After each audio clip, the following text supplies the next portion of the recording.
Papa Dudut. Magandang araw po sa iyo at sa lahat ng mga nakatutok palagi sa Barangay Love Stories. Tawagin niyo na lamang po ako sa pangalang Angie. 28 years old at taga Gordon Heights dito sa Olongapo City. Isa po akong freelance virtual assistant at meron din po akong mga racket online. 5 kaming magkakapatid. Ako ang bunso at nag-iisang babae, Papa Dudut. Dahil doon ay nasanay po akong sagana sa atensyon mula sa mga magulang namin at sa mga kapatid ko.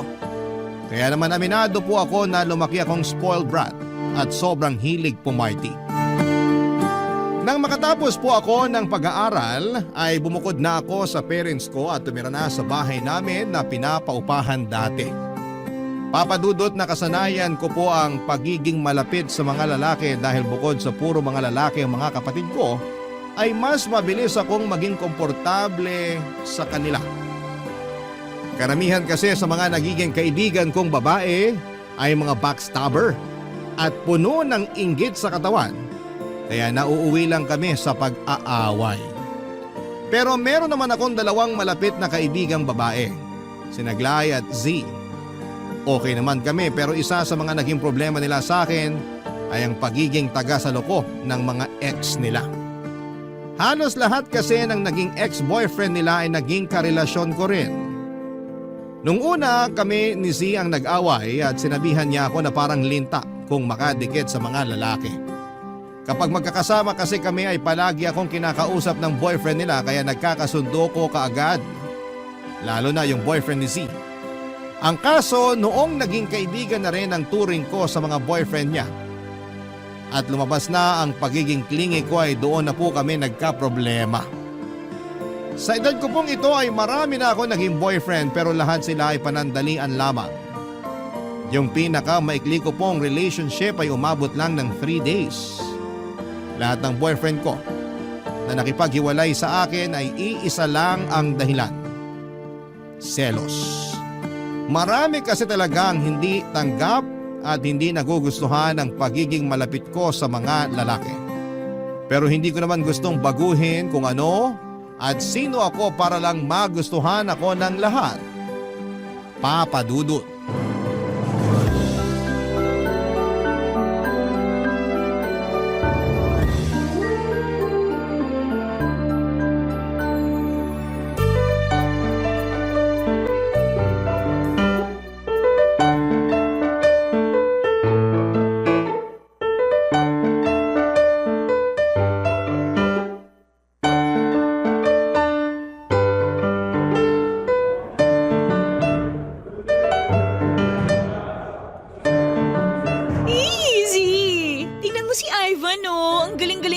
Basketball.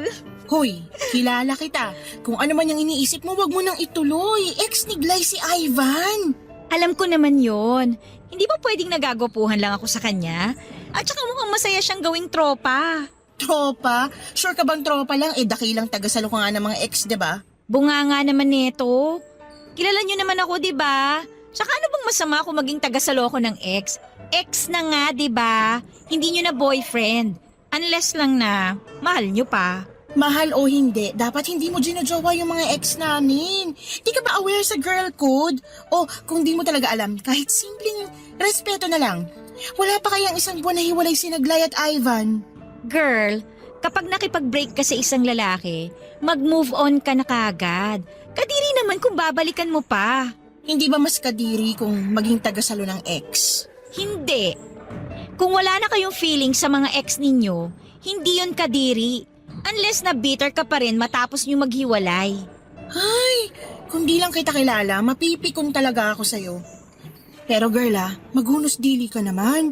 Alam mong hindi pa 100% na nakaka-move on si Glay kay Ivan. What if masaktan mo yung kaibigan natin sa gagawin mo? May kipagkilala pa lang naman ako kay Ivan. Tsaka wag kang nga mag-alala kasi kakausapin ko naman si Glay. Kapag inamin niya na may feelings pa siya kay Ivan, di kakaibiganin ko na lang yung tao. Pero kung wala na silang chance magkabalikan, then landian mode is on. Ibang klase ka talaga. Tindi mo, girl. Malakas loob ko sa mga ganyang bagay. Kasi wala naman sa lahi namin yung nire-reject ng isang lalaki kapag kami na yung nag-first move. Wow! Ang yaman mo sa confidence. Hindi lang confidence, pati sa ganda.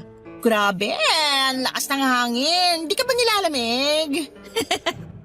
Hindi lamig tong nararamdaman ko, no? Kilig, bes! Lalo na kapag nakakashoot si Ivan. Oh, grabe, ang gwapo niya talaga. Kakasabi ko lang na maghunos dili ka eh. Hindi uso sa akin maghunos dili, no? Konti na lang lalaglag na yung panty ko dyan kay Ivan. Ay, sana sa akin naman siya mag-shoot. Hoy, yung bunganga mo nga. Kadiri ka naman. Wow, makapandiri ka, parang virgin ka pa. At least ako hindi nagpa-first move sa lalaki. Pero isang sabi lang, G ka kagad sa motel. Girl, huwag ka magmalingis kung kitang-kita yung dumi, okay? Ay, basta mas malandi ka. Salamat sa compliment. Kung kalandian lang din naman yung usapan, wala sa inyong dalawa ni Glay yung makakatalo sa akin, no? Girl, kahit di mo sabihin, alam na namin yon. As in, nakatatak na sa isip namin ni Glay. Grabe talaga kayo sa akin. Kaibigan niyo ba talaga ako? Same question para sa'yo nung ginawa mo yung mga ex namin. Ay, di ka maka-move on, te. Nakakaumay ka, promise. Mas lalo ka mauumay kung di mo tatantanan kakajowa sa mga ex namin ni Glay. Kapag ikaw, sinaktan lang ni Ivan na yan, huwag kang iiyak sa amin, ha? Seryoso? Siya yung mananakit sa akin? Girl, baliktad yata. Yabang nito, mabuntis ka sana. Oy, protektado ako, no? Eh di ikaw na. Certified na malandi ka nga talaga. Laban na laban eh. Sayang yung ganda kung mabubulok lang. Kaya ikaw, lumandi ka na hanggat kaya mo. At ikaw naman, please lang. Uso rin lumandi responsibly. Pakinote. Ha? Diyan, sa kuting mo. Papadudod sa kabila ng mga paalala sa akin ni Z ay itinuloy ko pa rin ang pakikipaglapit ko kay Ivan. Ewan ko ba pero hindi ko talaga nakokontrol ang sarili ko kapag may natitipuhan akong lalaki. Nasa talking stage pa lamang kami noon ni Ivan ay na-fall na kaagad ako sa kanya. Alam ko naman na iisipin na naman noon ni Z at Glay na napakalandi kong babae pero sanay na ako sa mga naririnig ko mula sa kanila. Mas mahalaga sa akin na maging masaya dahil hindi ko naman alam kung hanggang kailan pa ako mag-i-exist dito sa lupa. Kaya naman kahit para sa iba ay hindi magandang tingnan ay hinayaan kong lumalim pa ang namamagitan sa amin ni Ivan. Dahil gusto ko talaga si Ivan ay sinadya kong patagalin ang panliligaw niya. Alam ko naman kasi na sa ganong stage ko lamang makikita yung full effort ng isang lalaki. Kapag naging kami kaagad ay mawawala na yung excitement at mabilis lang kaming mauumay sa isa't isa. Batid ko na marami ang pwedeng mainis sa akin kapag narinig na nila itong parteng ito ng kwento ko.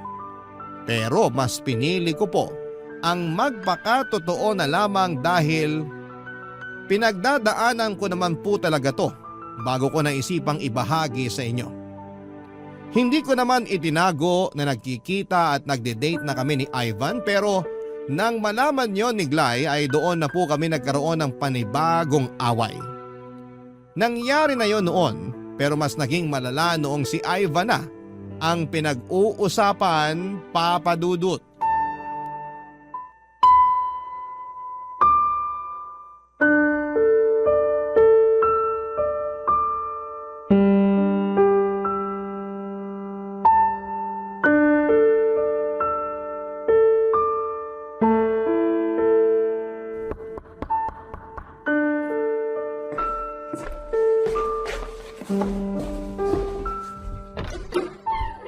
Oh, Bes, napadalaw ka. Mag-usap tayo. Pasok na. Lika, anong meron? Ngayon ka na lang pumunta dito sa bahay, ah. Alam mo kung bakit kita sinadya ngayon? Hindi ko yata natanggap yung memo. Kasi sumusobra na naman yung kalandian mo. Kalandian? Excuse me, may inagaw ba ako sa'yo? Oo, si Ivan. Wait. Hindi mo yata na-gets yung tanong ko. Ang sabi ko, sa'yo. Bes, hindi na sa'yo si Ivan. Nag-break na kayo, di ba? Hindi mo ba talaga naiintindihan yung girl code, ha? O sadyang hindi mo mapigilan yung pangangati mo? Bakit pa galit na galit ka? Huwag mo sabihin may feelings ka pa rin kay Ivan until now. Paano kung sabihin ko oo? Itanga ka akong ganun. Ngayon ka lang umapila kung kailan malapit ko na siyang sagutin. Sana kinumpronta mo na ako kagad nung nasa talking stage pa lang kami. Hindi mo naman siya mahal eh. Inaatake ka lang talaga ng sakit mong kalandian kaya lahat ng nagiging ex namin, nilalandi mo. Alam mo, nakakairita kayo ni Z. Pareho kayo ng mga linyahan eh. Wala na bang iba? Paulit-ulit na lang kayo sa kalandian issues niyo sa akin. Kilala niyo naman ako noon pa. Tapos ngayon, parang lagi na lang kayo nagugulat sa mga ginagawa ko. Kala ko ba tanggap niyo lahat sa akin nung kinakaibigan niyo ako ni Z?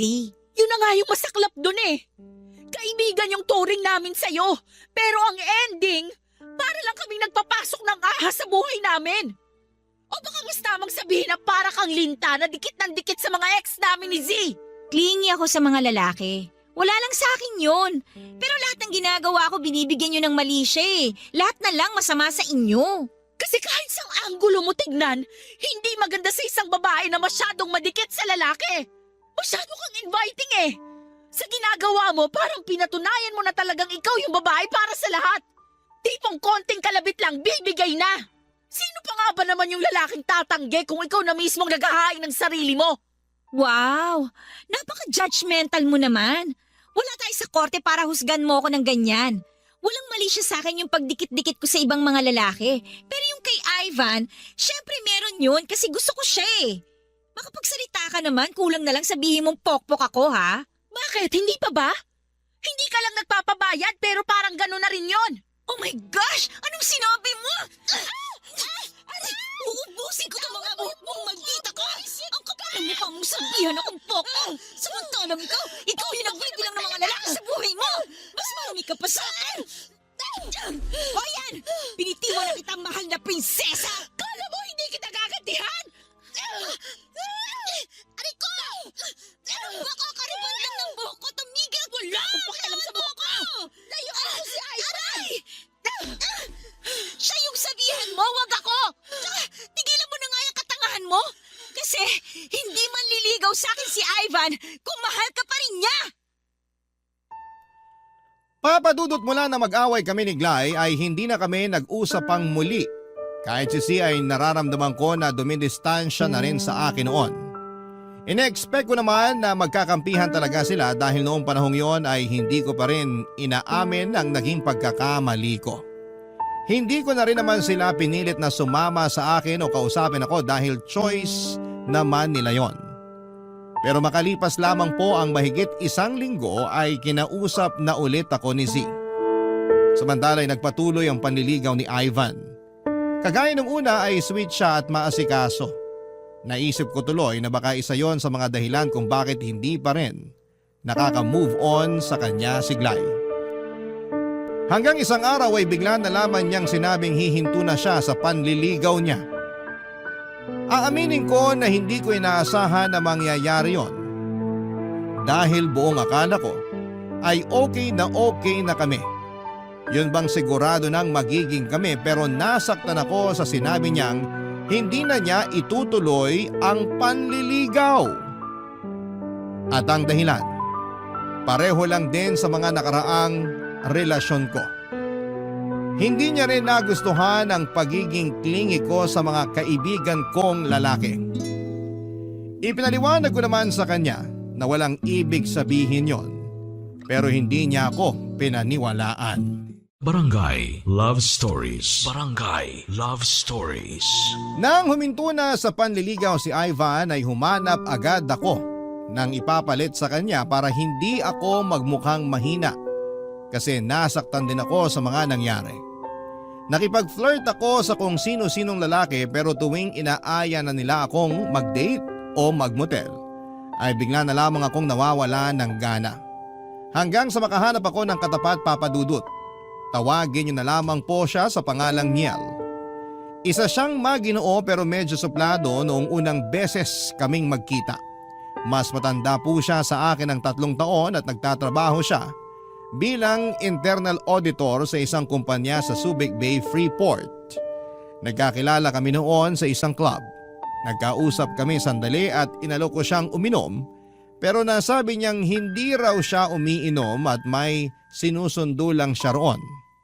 Nabitin ang pag-uusap namin noong gabing yon dahil hinahanap niya raw yung kapatid niyang lasing na lasing.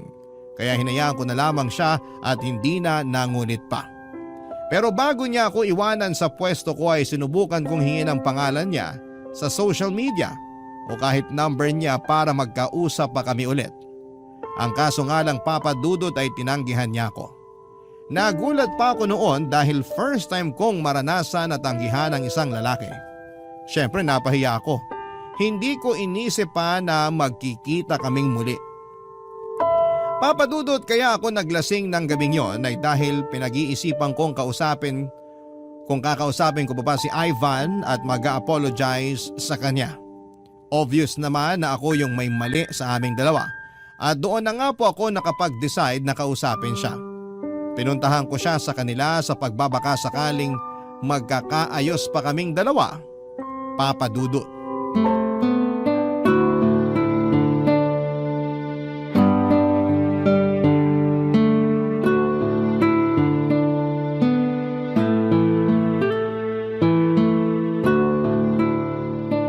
Ivan!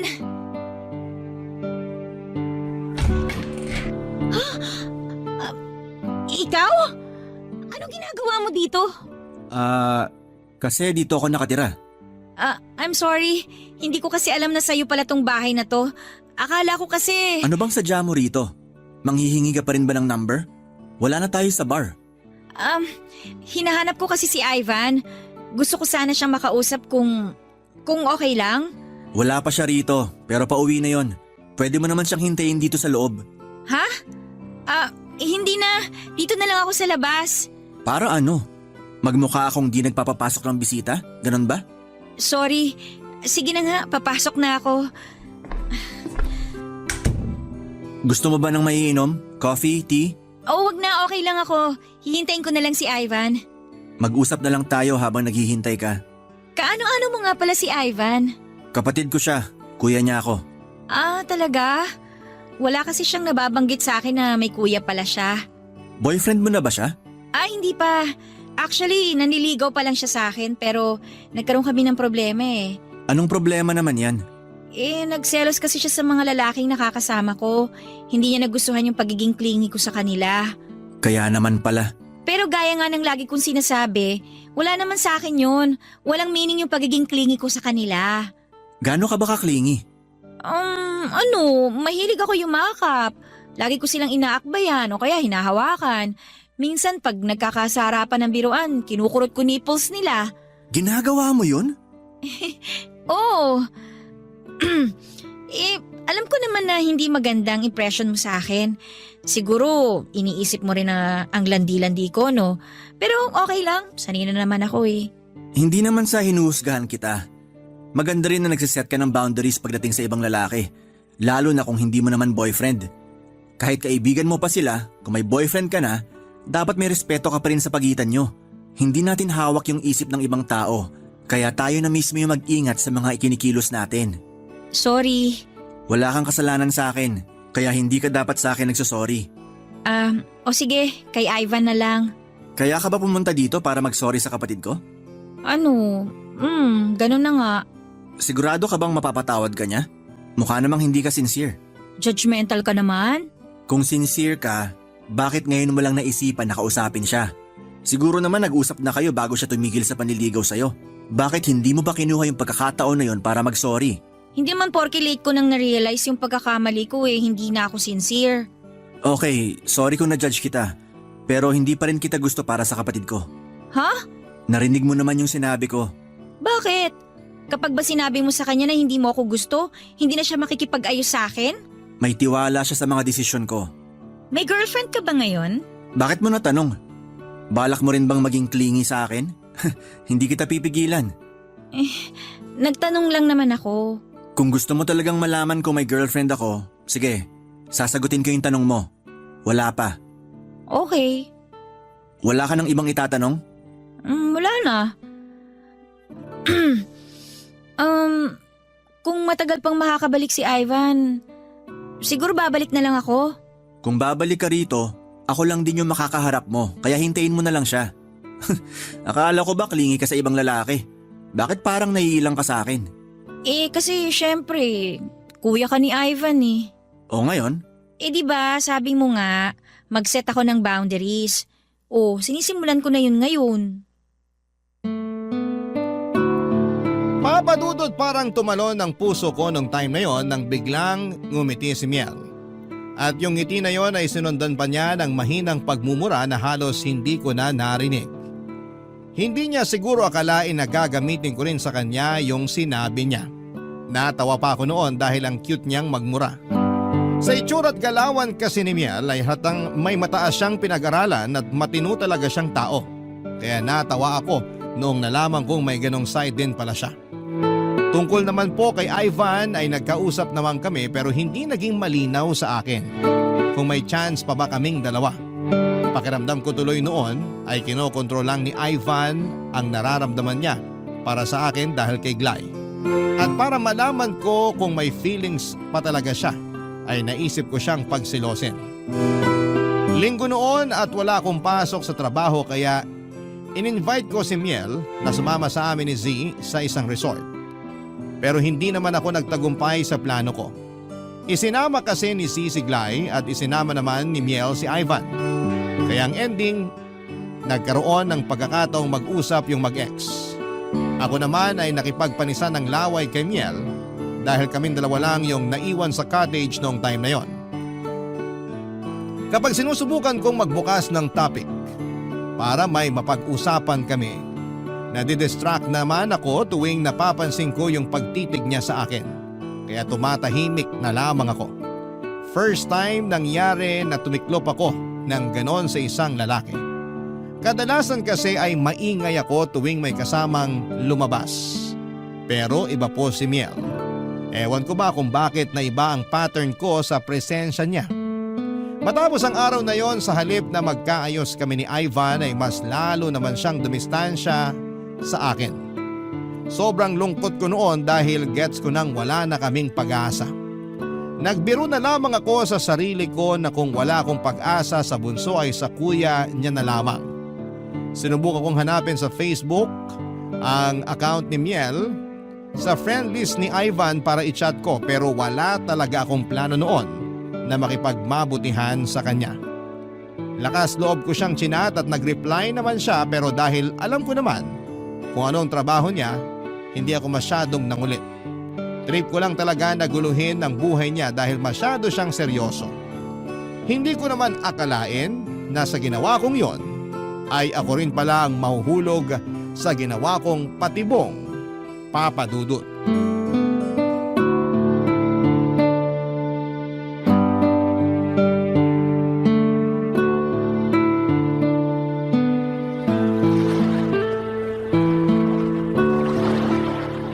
Ano bang ginagawa natin dito sa tabing dagat, Z?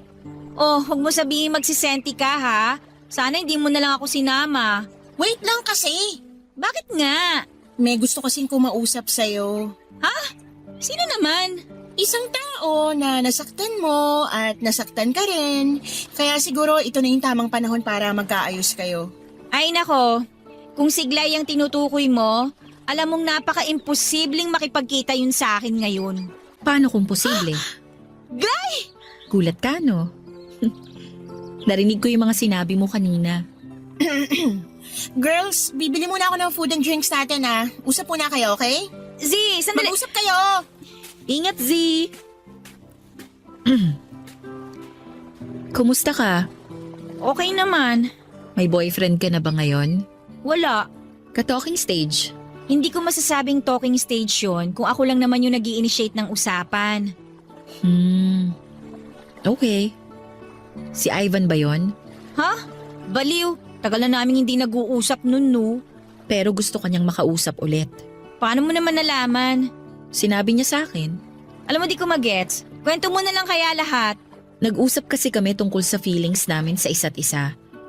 Tapos inamin niya na confused pa siya ngayon. Paanong confused? Parang nagbago kasi yung isip niya nung huling beses kayong nagkausap. Na-realize niya na sincere ka naman daw sa mga sinasabi mo kaya gusto niyang magkausap ulit kayo. Angie, alam kong sobrang selfish ko sa sasabihin ko. Pero, pwede ba akong humingi ng pabor sa'yo? Kahit para sa pagkakaibigan na lang natin. Anong pabor yan? Kapag tumawag o nag-message sa'yo si Ivan, pwede bang wag mo na lang sagutin? At kung pwede, wag na wag ka nang makikipagkita sa kanya. Talaga ba, Glay? Aabot ka sa ganitong punto na magpapakadesperada ka para sa isang lalaki na hindi ka mabigyan ng assurance? Hindi mo kasi ako naiintindihan eh. Mahal na mahal ko pa rin si Ivan. At gusto kong ma-realize niya na mahal niya pa rin ako. Paano kung hindi? Ha? Eh di pinagmukha ka lang niyang tanga. Wala akong pakialam kahit magmukha pa akong tanga. Siya lang yung mahalaga sa akin ngayon. Kaya please, tulungan mo ko. Alam ko na kapag nagkausap kayo, malabo nang bumalik yung feelings niya para sa akin. Sure ako na ikaw yung pipiliin niya. Ang drama mo naman masyado. Hindi ko naman siya aagawin sa'yo, no? Hindi si Ivan yung lalaki na gugustuhan ko, okay? May iba na ako ngayon. Talaga? Sino? Eh, hindi mo na kailangan malaman kasi lalayuan ko na rin naman. Bakit? Basta. Ay, ikaw ha? Siguraduhin mo lang na pagkatapos ng usapan nating to, magkakabali ka na talaga kayo ni Ivan. Dahil kung hindi, nako, kakalbuhin talaga kita dahil sa katangahan mo sa kanya. Oo, promise. Gagawin ko lahat para maging kami ulit. Thank you, Bes. Ang baduy mo, nakakainis. Ano ba yan? Oh, buti buhay pa kayong dalawa. Kala ko nagsabong na naman kayo eh. Kala mo lang yun. Eto nga pala yung binili kong pagkain natin. Salamat. Ang perfect ng dating mo, Bes. Okay na kami ni Angie. Pang matagalan na ba yan? Baka sa susunod, magsabunutan na naman kayo dahil sa usapang ex. Hindi na ex yung type ko ngayon, no? Ang kaso, parang ang hirap niyang basahin.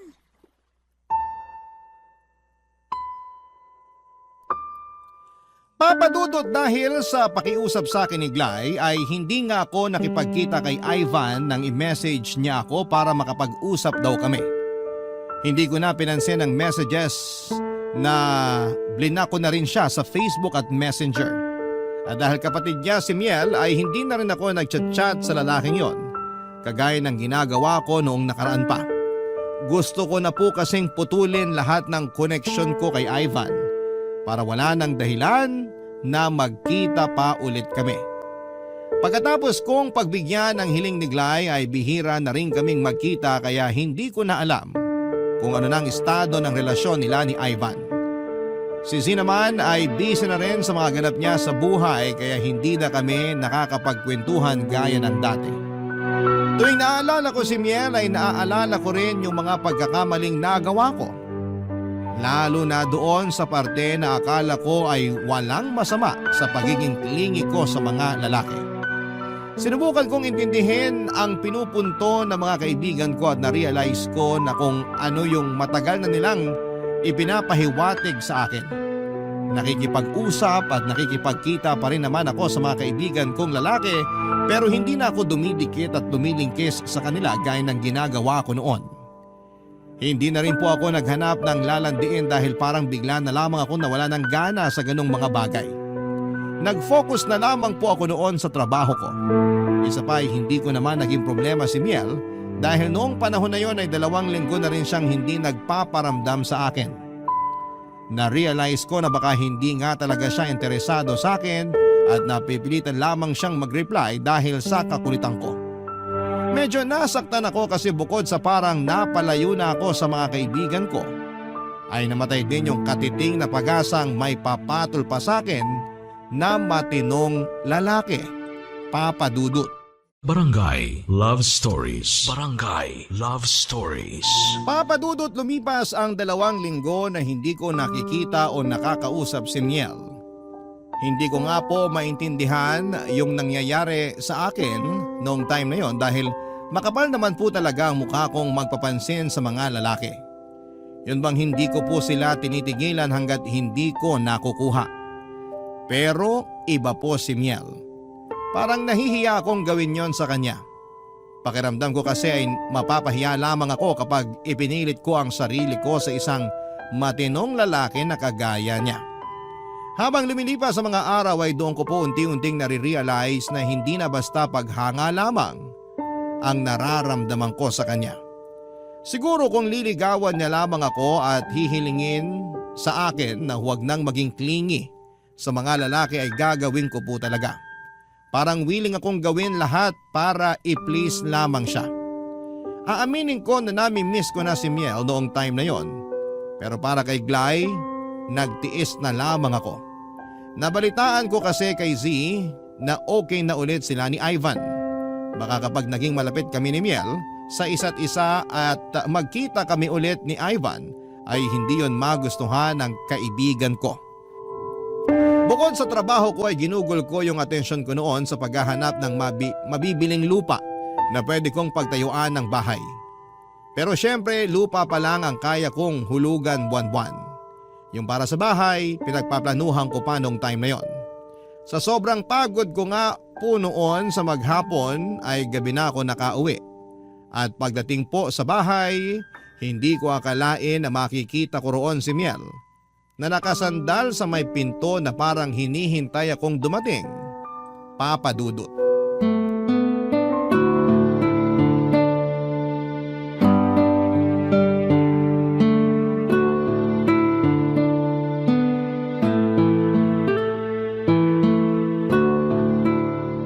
Hi, Oh, anong ginagawa mo rito? Kanina ka pa ba? medyo pero okay lang. Hinintay talaga kita para makausap. Para saan naman? Halika, pasok ka. Sa loob na tayo mag-usap. Salamat. Hindi ka na kasi nagme-message sa akin. Galit ka ba? Bakit naman ako magagalit? Baka kasi nagtampo ka nung wala akong paramdam ng 2 linggo. Bakit naman ako magtatampo? Hindi mo naman ako girlfriend. Puka, Salamat. Pero gusto ko pa rin mag-sorry. Sobrang busy ko lang talaga. Alam mo naman kapag audit season, di ba? alam ko, kaya nga hindi na kita inabala eh. Nakakahiya rin kasi. Hindi mo naman kailangang mahiya. Okay lang naman sa akin kung magme-message ka. Magre-reply naman ako kapag may oras pa ako na magbukas Gawin mo na lang yun sa magiging girlfriend mo. Hindi ko alam kung ready na siya para sa ganon. Baka kasi kailangan muna namin na mas kilalanin pa yung isa't isa. So, may pinopormahan ka na? Oo. Maganda ba siya? Oo naman. Tsaka sweet din. Sobrang sweet. Ah, ganun? Eh bakit gusto mo pa rin na mag-message ako sa'yo? Ano yun? Kailangan mo ng reserba? Masyado kang special para maging reserba lang. Dapat nga itrato ka na parang fairy tale princess eh. Kaya kung magpapaligaw ka, piliin mo yung totoong lalaki. Yung kaya kang panindigan kahit makita pa yung mga bagay na hindi maganda sa'yo. Malabo na ako makahanap ng ganyang lalaki. Alam mo naman yung naging past ko, 'di ba? Sure ako na nakwento na yun sa'yo ni Ivan. Tingin nila sa akin, kalad-karing babae ako. Paano kung may magkagusto sa'yo na kabaliktaran ng sinasabi mong ugali mo? Sabi ko nga 'di ba, malabong mangyari yun. Never mangyayari na may magkakagusto sa akin na kagaya mo. Oh, bakit natatawa ka? Wala. Ang cute mo kasi sumagot. Ay nako, ang sabihin mo natatawa ka sa mga sagot ko. Mas natutuwa siguro. Hindi kasi ako naniniwala sa sinabi mo na walang matinong lalaki na magkakagusto sa'yo. Maniwala ka man o hindi, isang beses pa lang ako nagka-girlfriend. Sinubukan ko namang makipaglandian noon sa ibang babae pero hindi ko kayang tagalan kaya tinigilan ko na lang. Hanggang sa nasanay na lang ako na mag-isa. Mas na-enjoy ko yung ganun. Pero nagbago lahat yon nung may makulit na nag-chat sa akin. So, may iba pang nagchat-chat sa'yo bago ko. Wala. Ikaw pa lang yun ang ulit sa akin ng ganon. Sinungaling. Sa gwapo mong yan, wala pa nagme-message sa'yo? May mga nagme-message na rin naman noon pero alam ko kung paano sila patigilin. Ah, kaya pala hindi ka na nagparamdam sa akin kasi gusto mo na rin akong patigilin. Okay na. Gets ko na. Ang bilis mo namang magtampo. Sabi ko nga 'di ba, naging busy lang ako. Tsaka kung may balak akong patigilin ka, bakit kita pupuntahan ngayon dito? Ewan ko, hindi ko alam. Nandito ako kasi namimiss kita. Marami pa akong kailangan tapusin pero hindi ko na matiis na hindi ka puntahan. Baka kasi bigla ka na lang mawalan ng gana sa akin. At ayokong mangyari yon. Papadudot para po ako noong bulating binudbura ng asin sa sobrang kilig ng sabihin ni Miel na nami-miss niya ako. Ganon po ako karupok sa kanya. Noong nagpatuloy yung usapan namin ni Miel ay hindi ko talaga magawang alisin sa kanya yung mga mata ko. Halos ma-memorize ko na pati ang pagbuka ng bibig niya tuwing nagsasalita siya. At sa kaloob-looban ko, nagwawala na ang puso ko dahil sa saya. Sa kabila ng pagiging flirty ko, iyon pa lamang ang unang beses na nakaramdam ako ng ganong katinding kilig para sa isang lalaki. Kaya naman noong time na yon ay sure na ako na hindi lang talaga basta paghanga ang nararamdaman ko para kay Miel. Noong gabing yon ay inamin sa akin ni Miel na gusto niya ako. Kinuha pala niya kay Sia ang address ng bahay ko, kaya alam niya kung saan ako pupuntahan. Hindi nga nagtagal ay nanligaw na rin siya sa akin, Papa Dudut. Bala ko rin sana siyang pahirapan noon, kagaya ng ginawa ko kay Ivan.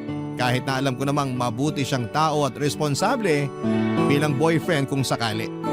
Gusto ko pa rin siyang kilalanin ng lubos dahil sakaling maging kami na, gusto ko siya na yung huli kong maging karelasyon.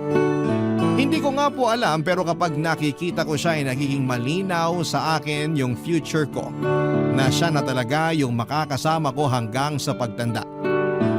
Kahit kasi sobrang busy niya ay hindi niya ako nakakalimutang kumustahin. Naglalaan siya kahit kaunting oras para makausap ako. At sobrang saya ko. Kaya naman yung plano kong pahirapan siya ay hindi ko na napanindigan pa. Wala pang isang buwan ay tuluyan ko nang sinagot siya, Papa Dudut.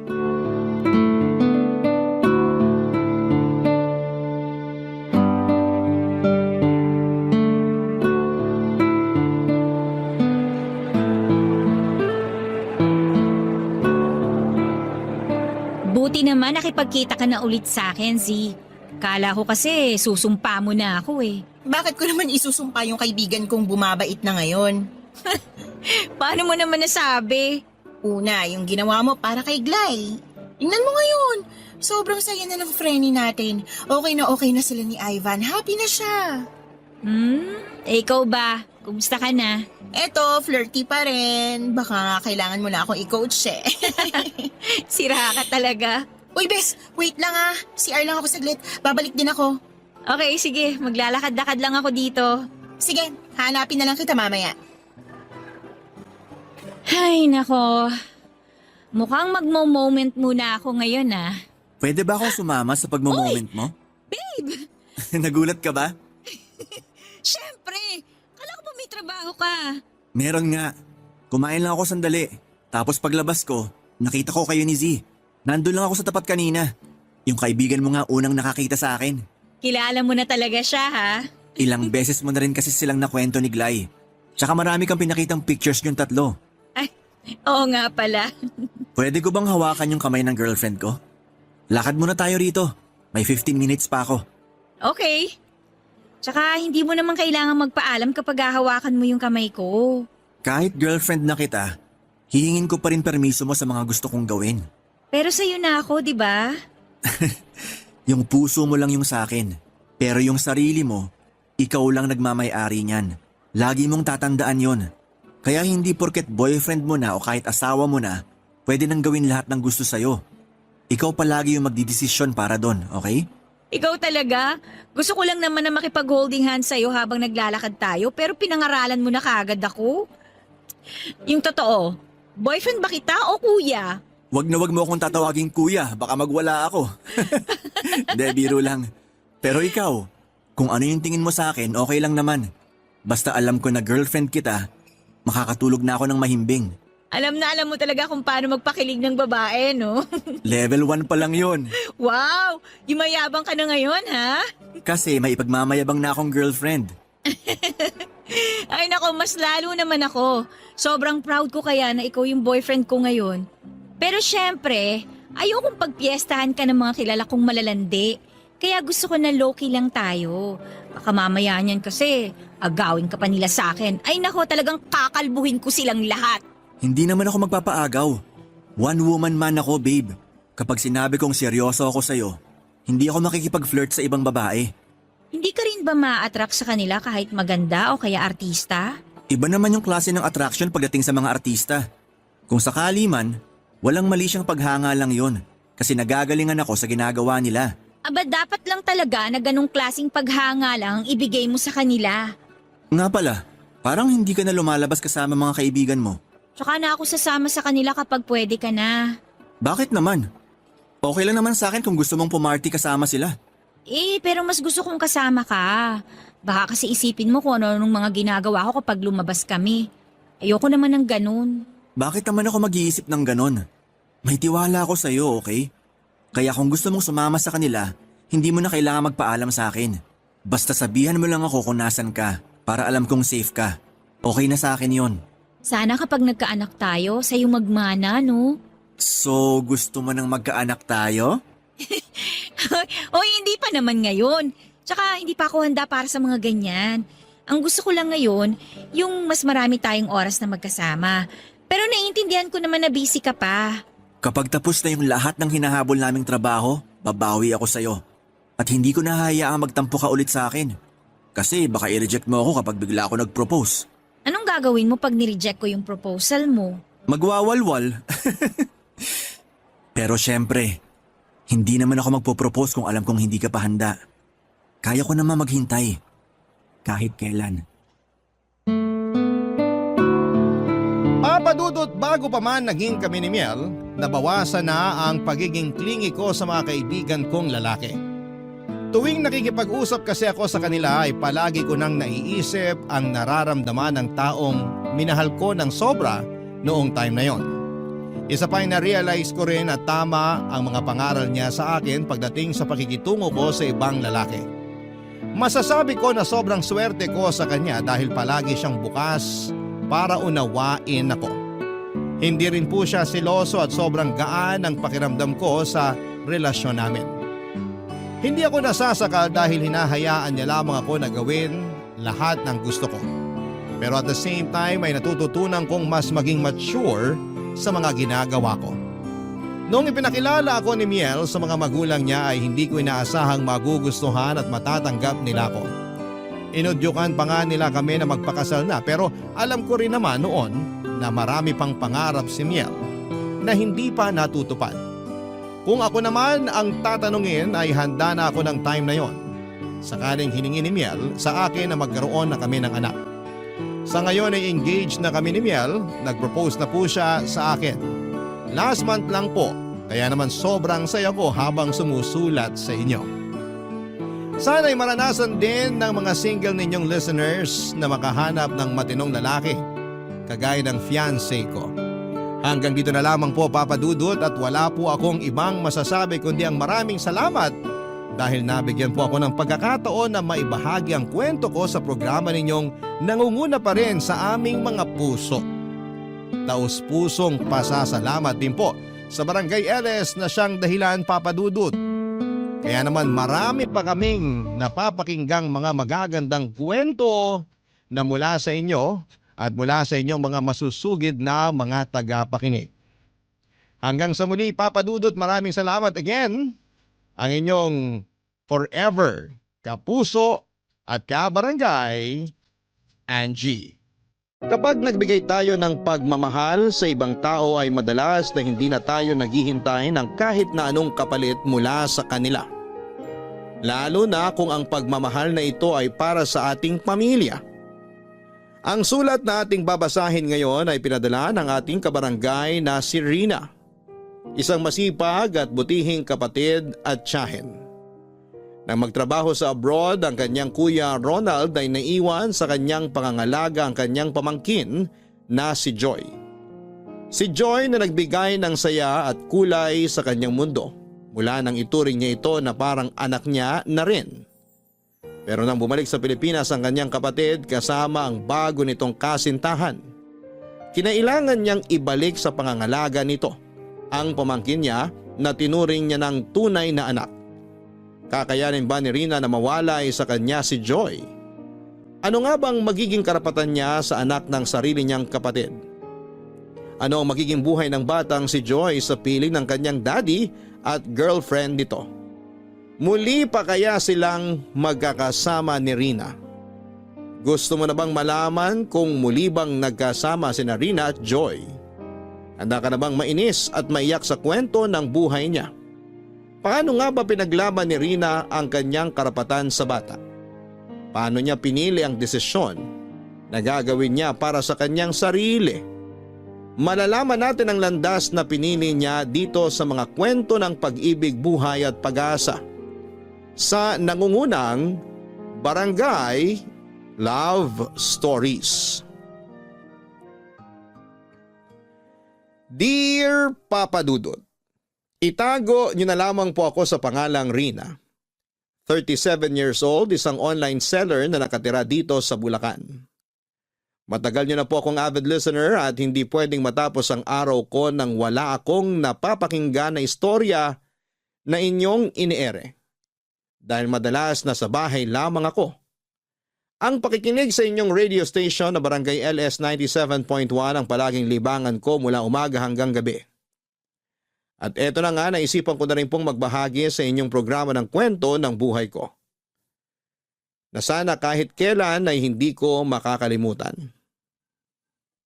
Ang parting ito ng buhay ko, na sana ay makapagbigay din ng inspirasyon sa mga kabarangay nating nakikinig ngayon. Bata pa lamang ako nang mamatay si tatay at si nanay naman ang nawala noong nasa college na ako. Meron ako nag-iisang kapatid, si Kuya Ronald, na siyang nagtatrabaho noon para sa araw-araw na pangangailangan at pag-aaral ko. Nang makapagtapos ako at makahanap ng trabaho ay nagkaroon naman ng girlfriend si Kuya Ronald na kalaunan ay naging asawa niya. Doon din sila tumira sa bahay namin at wala naman ako naging problema. Dahil mabait ang hipag ko at talagang kasundo ko siya. Sobrang excited pa nga ako nang malaman ko na nagdadalang tao na siya ilang buwan pagkatapos ng naging kasal nila. Kaya lang ay pumanaw ang hipag ko pagkatapos niyang manganak. Ilang buwan din ang lumipas, tinanggap ni Kuya Ronald ang alok na trabaho sa kanya ng isang kamag-anak namin sa abroad. Kaya mula noon, ako nang nag-alagang mag-isa sa pamangking kong si Joy, Papa Dudut.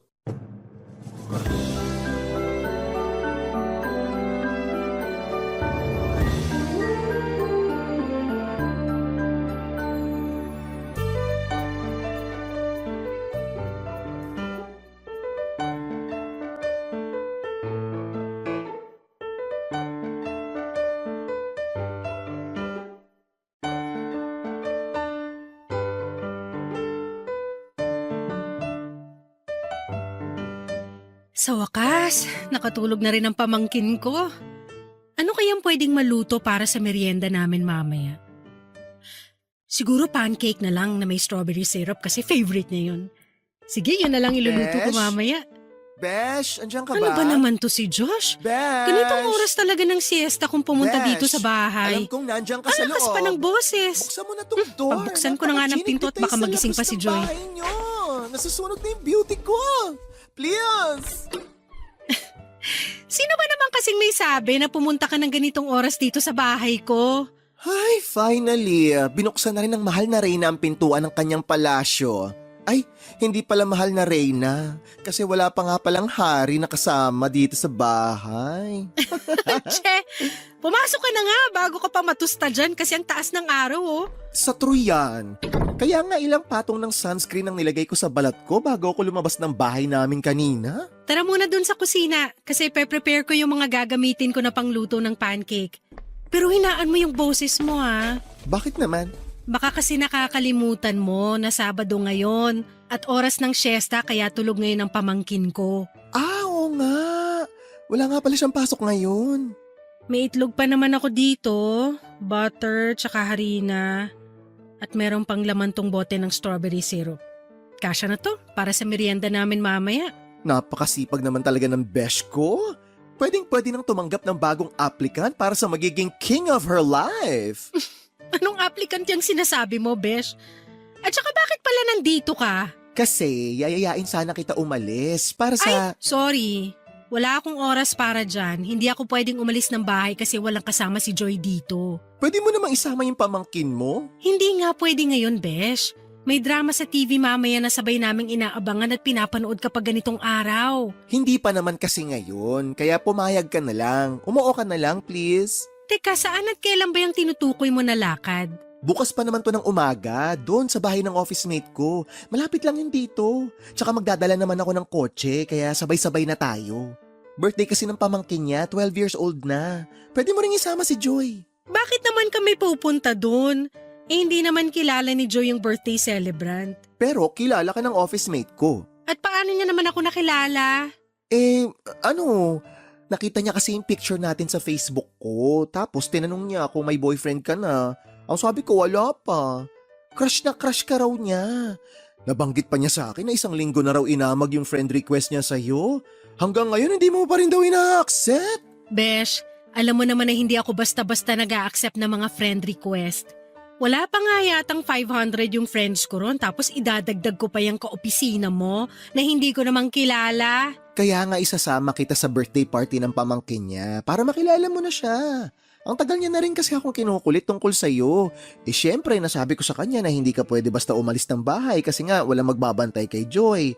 Kaya sa tingin ko, this is the only chance para magkakilala na kayo. Tapos malay mo, magkasundo kayo, di ba?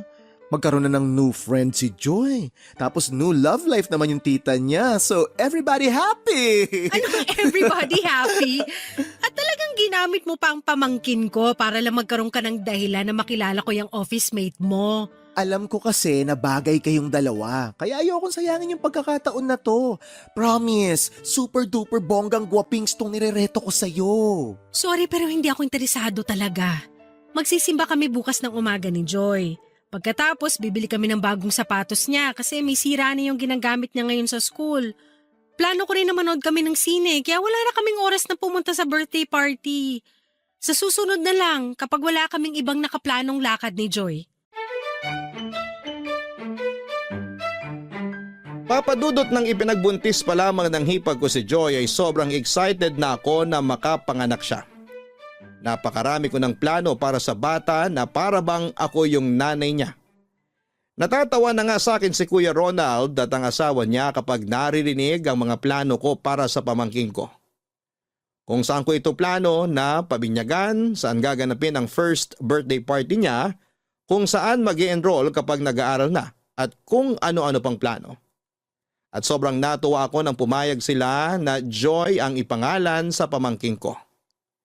Gustong-gusto ko talaga ang pangalan na yon kasi naniniwala ako na siya ang magbibigay ng kulay at saya sa buhay at bahay namin. Nangako din ako noon sa hipag ko na tutulungan ko siya sa lahat ng bagay pagdating sa anak niya. Kahit na hindi niya kailangan ng tulong ko, hindi ako mawawala sa tabi nila. Sa tabi nila ni Kuya Ronald. Ang hindi ko lang inaasahan noon, siya pala ang maagang mawawala sa buhay namin. Kaya mula nang pumanaw ang hipag ko at mahawakan ko ang pamangking kong si Joy, nangako ako na gagawin ko ang lahat para mapunan ang pagmamahal na hindi na maibibigay ng tunay niyang ina, Papa Dudut.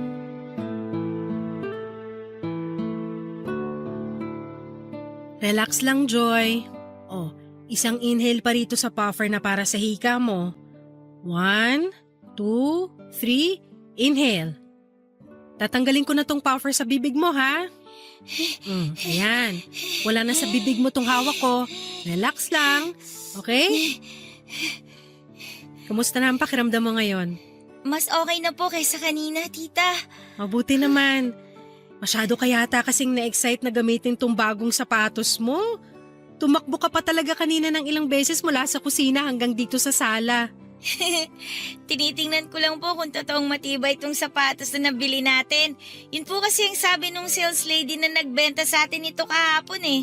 Mukha namang mas matibay to kaysa dun sa mga nauna mong sapatos. Yung paa mo lang talaga yung may problema. Kaya mabilis nasisira mga sapatos mo. Grabe ka naman po, tita.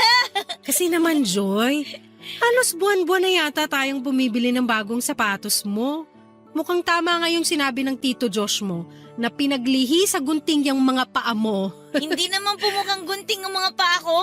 Hindi nga, pero para namang gunting kung manira ng sapatos. Pero huwag kang mag-alala. Kapag tumawag ang daddy mo, sasabihin ko na padalang ka ng maraming sapatos.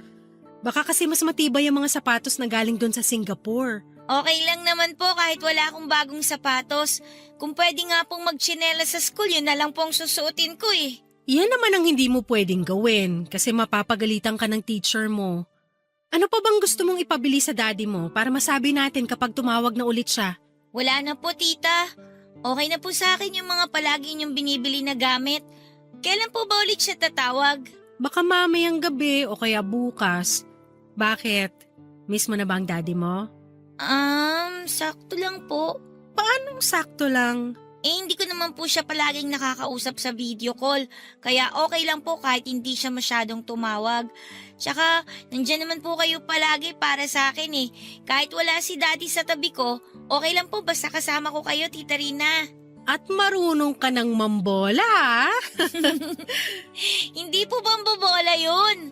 Totoo po na palagi akong happy basta po kasama ko kayo. Payakap nga ako sa napaka-cute kong pamangkin. Tita, ang higpit naman po na yakap nyo. Hindi ko kasi mapigilan na yakapin ka ng mahigpit. Teka, baka dumating na pala yung service niyo papasok sa school. Ito na ulit yung puffer mo. Hala, tita, ang cute naman ng keychain na lalagyan ng puffer ko. Kulay pink tapos may design pa na pusa sa gilid. Nagustuhan mo ba? Sobra po! Mabuti naman, para hindi mo makakalimutan kung saan-saan tong puffer mo. Huwag mo nga alisin to sa bulsa mo kasi hindi natin alam kung kailan naatake ang hika mo. Opo, tita. Promise po, hindi ko po aalisin to sa bulsa ko. Very good. Nandiyan na ang service nyo na jeep. Ihatid na kita palabas ng bahay. Tara na po, tita. Sumakay ka na ron sa service nyo. Mag-iingat ka, ha? Opo, tita. Thank you po sa pag-aasikaso ng mga gamit ko, ha. I love you po! I love you too, Joy! Bye! Bye-bye, tita! Magligpit na nga muna ako ng pinagkainan namin bago ako maglaba. Oh, si Kuya Ronald tong tumatawag, ah. Hello, Kuya Ronald! Kumusta? Rina, mabuti at nasagot mo kagad ang tawag ko. Ayos lang naman ako. Kayo ni Joy, kumusta? Okay lang din kami rito. Sayang, kasi kakasakay niya lang din ng service nila. Kung napaaga ng konti ang tawag mo, nakausap mo pa sana siya bago siya pumasok sa school. Ganun ba? Sayang nga, pero iba talaga ang gusto kong sabihin. Kaya ako napatawag ngayon. Tungkol saan yan at parang biglang sumeryosong boses mo? Nagdesisyon na kasi kami ng girlfriend kong si Sita na umuwi na ng Pilipinas. Talaga? Magandang balita yan para kay Joy! Oo, alam ko. Pero Rina, hindi kami dyan titira sa bahay na naiwan ni nanay at tatay. Doon kami tutuloy sa bahay ni Sita sa Cavite. At plano sana namin na kunin na mula sa iyong pangangalaga sa anak ko.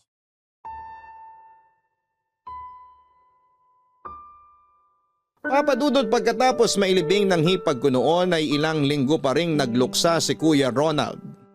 Wala siyang ibang ginawa kundi ang magkulong sa kwarto nilang mag-asawa.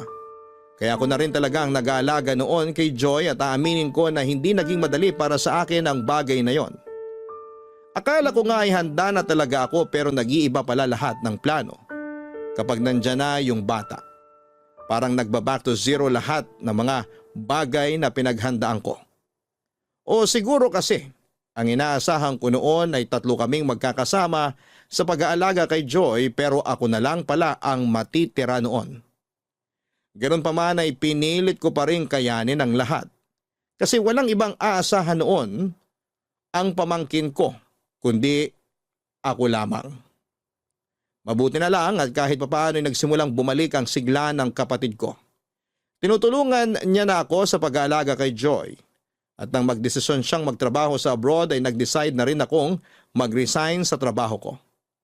Doon ko sinimulan ang pagiging online seller para palaging nasa bahay lamang ako. At nang umalis na nga si Kuya Ronald para magtrabaho sa abroad, ay doon ko na mas lalong sinimulan na paikutin ang mundo ko sa pamangking kong si Joy, Papa Dudut. Papa Dudut, masasabi ko na maswerte ako kasi lumaki na mabait, matalino, malambing at sobrang mapagmahal na bata ang pamangkin kong si Joy. Kagaya ng inaasahan ko ay binigyan niya ng kulay at saya ang mundo ko. Kaya siguro hindi na rin ako naghangad noon ng pansariling kaligayahan kagaya ng love life kasi sapat na yung nakatuon lang ang atensyon ko sa kanya. Ilang manliligaw din ang binasted ko noon kasi pakiramdam ko. Nakagugulo lamang sila sa pag-aalaga ko sa pamangkin ko. Naiinis na rin nga sa akin ang kaibigan kong si Josh kasi tinanggalan ko na raw ng personal na happiness ang sarili ko. Ang sabi ko naman ay ayos lang sa akin kasi masaya na talaga ako bilang tita at guardian ni Joy. 6 na taon ang lumipas mula nang mag-abroad si Kuya Ronald at nakatanggap ako ng tawag mula sa kanya. At sinabi niya na may bago na siyang girlfriend. Wala naman ako naging pagtutol kasi kung saan siya masaya, palagi ko siyang susuportahan. At nang nasa 9 na taong gulang na si Joy, pinakilala sa kanya ni Kuya Ronald ang girlfriend nito nang magka-video call silang dalawa. Kagaya ng sinabi ko ay matalinong bata ang pamangkin ko at siguro'y nagmana rin siya sa akin na basta masaya ang papa niya ay masaya na rin siya para dito. Dahil sinabi niya noon na super excited na siyang makita ng personal ang magiging bagong babaeng nagpapasaya sa daddy niya, Papa Dudut. Nandito na sa bag na to yung mga pambahay ni Joy, tsaka yung mga pangalis niya. Dito naman sa kabilang bag yung mga sapatos niya, tsaka yung paborito niyang unan, kailangan kasama rin dito. Hindi makakatulog si Joy nang wala ang paborito niyang hotdog ng unan. Tita, pakiayos nga po yung ribbon sa likod nitong dress ko. Sige, lapit ka rito. Opo. Huwag ka masyadong malikot habang inaayos ko tong ribbon sa likod ng suot mong dress. Opo, tita. Ayan, maayos na. Thank you po. Parang ang dami niyo po palang inimpake ng mga gamit ko kasi ang laki po ng 2 bag na yan. Ah, oo. Ilang araw din tayo magsistay dun sa bahay ng tita Sita mo, di ba? Opo, yun po ang sabi ni Daddy nung makausap ko siya sa video call nung nakaraan lang po. Pero buti po sinama niyo dito sa mga inimpake niyong gamit yung paborito ko pong hotdog na unan. Siyempre naman, hindi to pwedeng maiwan sa mga gamit mo. Kasi alam ko na mahihirapan kang matulog kapag wala to sa tabi mo. Tama po kayo. Yan po talaga yung laging nasa pagitan ng hita ko kapag matutulog ako. Kaya nga itong isa sa pinakauna kong nilagay dito sa malaking bag mo. Excited ka na ba makita ang daddy at tita Sita mo? Sobrang excited po. Pati nga po dun sa bahay ni Tita Sita kung saan tayo magbabakasyon. First time ko po makakarating ng Cavite. Matagal na rin akong hindi nakapunta ron. Siguro may 10 taon na rin. Talaga po? Oo, huling punta ko yata doon. Kasama ko pa ang tito Josh mo. Nakifiesta kami sa isang dati naming kaklase na nakatira doon. Medyo matagal nga yung biyahe pero maganda naman sa lugar na yun. Excited na po talaga ako. Bakit po pala hindi pa kayo nakabihis ng pangalis nyo, tita? Ha? Ano? Mabilis lang naman ako magpalit ng damit. Sa bagay, tama po kayo. Nasan po pala yung bag ng mga gamit nyo? Parang puro mga inimpaking gamit ko lang po yung nandito sa sala. Ah, nakaready na doon sa kwarto. Mamaya ako na lang ilalabas dito. Pero Joy, magpapakabait ka kapag kasama mo na ang daddy at tita Sita mo, ha? Siyempre naman po, tita. Alam niyo naman po kung gaano ako ka-good girl. Alam ko, pinapaalala ko lang na huwag ka munang masyado magiging makulit kapag kasama mo sila. Kasama naman po kita, kaya mas lalo po ako magbe-behave. Oh, tita, umiyak po ba kayo? Tao po. Hindi! Rina? Bakit naman ako iiyak? Joy? Tao po. Mukhang si Sita na yung kumakatok sa pinto. Nabubusesan ko na siya. Pagbuksan na natin siya, Joy. Tao po. Sige po, tita. Rina. Joy. Si Sita to. Panadouble Pakibukas ako pa niyo tong yung pinto natin. Ayan, bukas na. Sa wakas, binuksan mo rin ang pinto, Rina. Pasensya na at na-double ako pala tong pinto namin mula dito sa loob.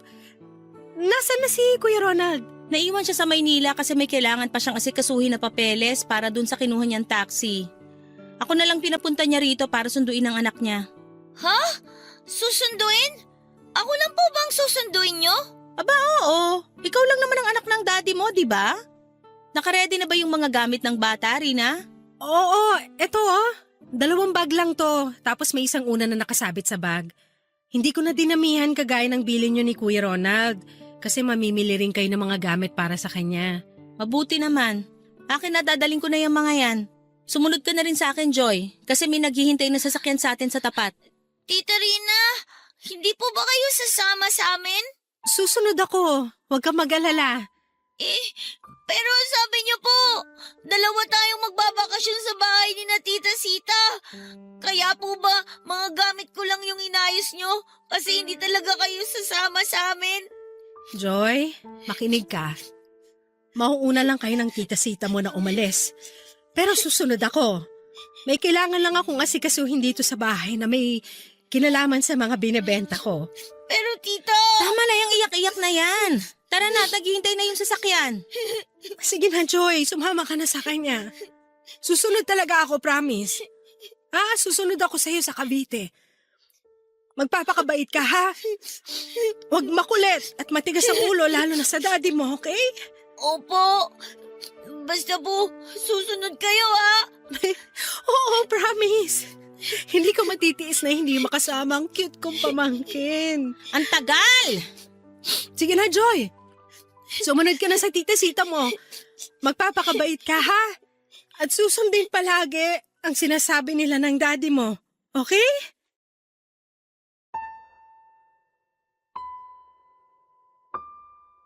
Papadudot nang sabihin ko noon kay Joy na malapit nang umuwi ang daddy niya ay sobrang excited talaga siya. Pero hindi ko binanggit yung sinabi ni Kuya Ronald na plano nilang kunin sa akin si Joy. Kasi kahit ako ay hindi ko na mai-imagine na mawawala sa bahay namin ang pamangkin ko.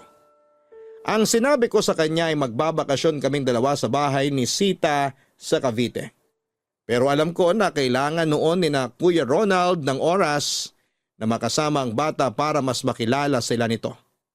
At kahit napakabigat sa akin ay pinagbigyan ko sila sa hiling nila na huwag na akong sumama sa oras na kunin nila si Joy. Ang bigat nun sa akin. At hindi ko na rin napigilan ang mga luha ko. Sobrang napamahal na sa akin ang pamangkin ko.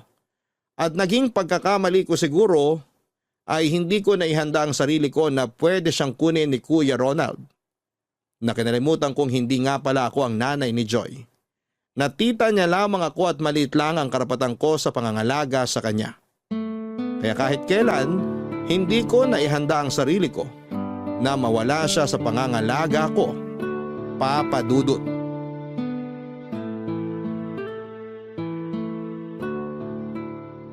Marami-rami na rin akong napak na mga sabon at whitening cream dito.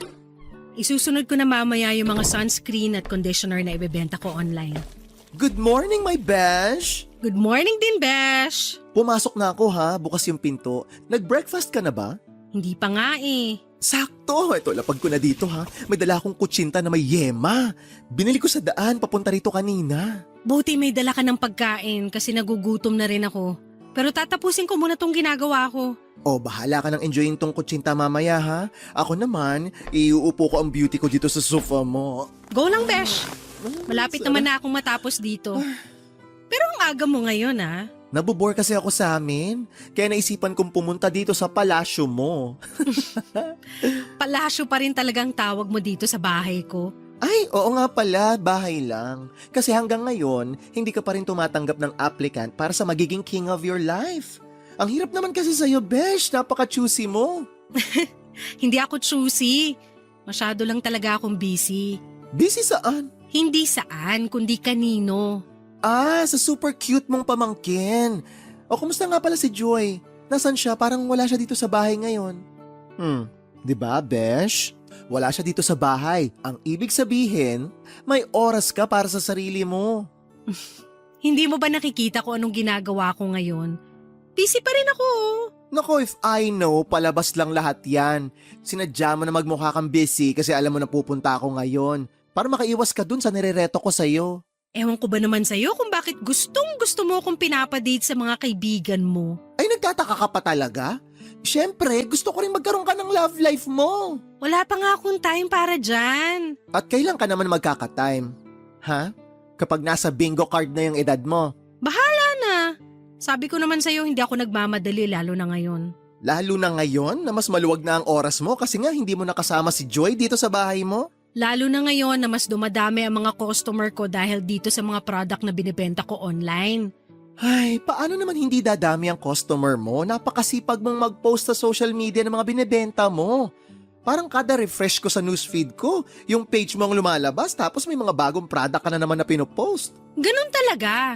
Para makita ng ibang followers ko na hindi ako nauubusan ng mga bagong product. O tapos, ikaw naman ang nahihirapan ngayon sa sobrang dami ng orders na pinapak mo. Sino bang may sabing nahihirapan ako? Ang dali lang kaya nitong ginagawa ko. Hindi ka nga nahihirapan, pero sigurado ko na napapagod ka rin. Tinan mo paulit-ulit ka nagpapak ng mga order, paulit-ulit ka rin nagpiprint ng mga papel. Hindi ba nakakapagod yan? Pati naman ng kahit anong trabaho ang mapagod, di ba? Oo, pero hindi parte ng trabaho ang halos patayin ng katawan sa kakakilos para lang hindi mamalaya ng oras.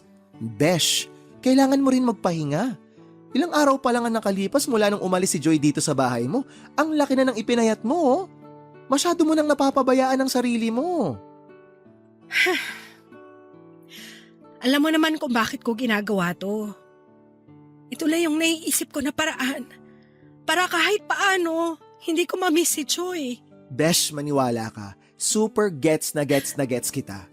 Pero hindi naman pwedeng abusuhin mo yung katawan mo. Pagurin mo yan ng gusto hanggang mag-shutdown na. May ibang paraan naman para hindi mo muna maisip ang pamangkin mo. Anong paraan naman yon? Kasi bawat sulok ng bahay na to, si Joy yung naaalala ko. Sobrang miss ko na yung pamangkin ko, Besh. Miss ko na siyang makita at yakapin. Namimiss ko na talaga siya.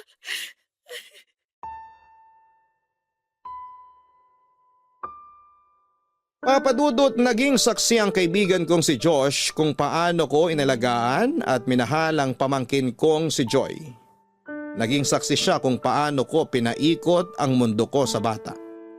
Kaya nang mawala sa pangangalaga ko si Joy ay nakita niya rin kung paano halos bumagsak ang mundo ko.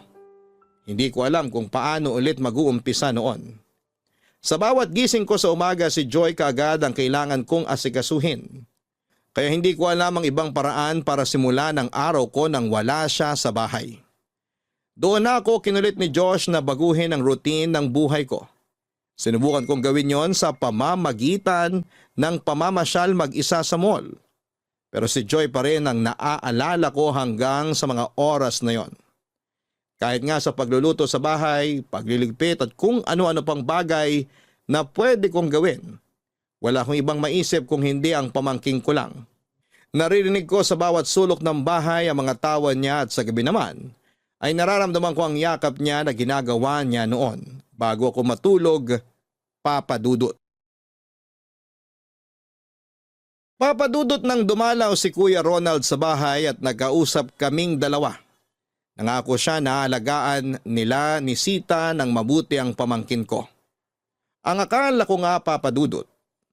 Nang dumating siya sa bahay, kasama na niya si Joy pero gusto niya raw talagang munang masolo nila ang bata. Gusto nilang maging komportable sa kanila si Joy kaya muli siyang nakiusap na huwag muna raw akong magpakita sa bata ng ilang araw o linggo. Nang kinumusta ko naman si Joy sa kanya ay sinabi niya na nahirapan sila nung unang mga araw dahil madalas daw itong umiiyak. Hanggang sa nasanay na raw ito nang lumipas pa ang ilang araw. Lalo na at mabait naman daw si Sita. Pumayag naman sila na makapag-usap kami ni Joy sa video call kahit papaano. Nag-decide na rin sila noon na hindi bumalik sa abroad pareho dahil may naipon naman na raw silang pera. Bumili ng taxi si Kuya Ronald na ginagamit niya noon sa pamamasada. Tinanong niya rin kung kailangan ko ba ng pera para pandagdag sa online business ko. Alam niya raw kasi na may mga oras na hindi sapat ang pinapadala niyang pera para kay Joy nung ako pa nag-aalaga dito. Ang sabi ko ay hindi ko kailangang magpabayad sa ginawa kong pag-aalaga sa bata. Ginampanan ko lang ang tungkulin ko bilang tita at pangalawang nanay ng pamangkin ko, Papa Dudut.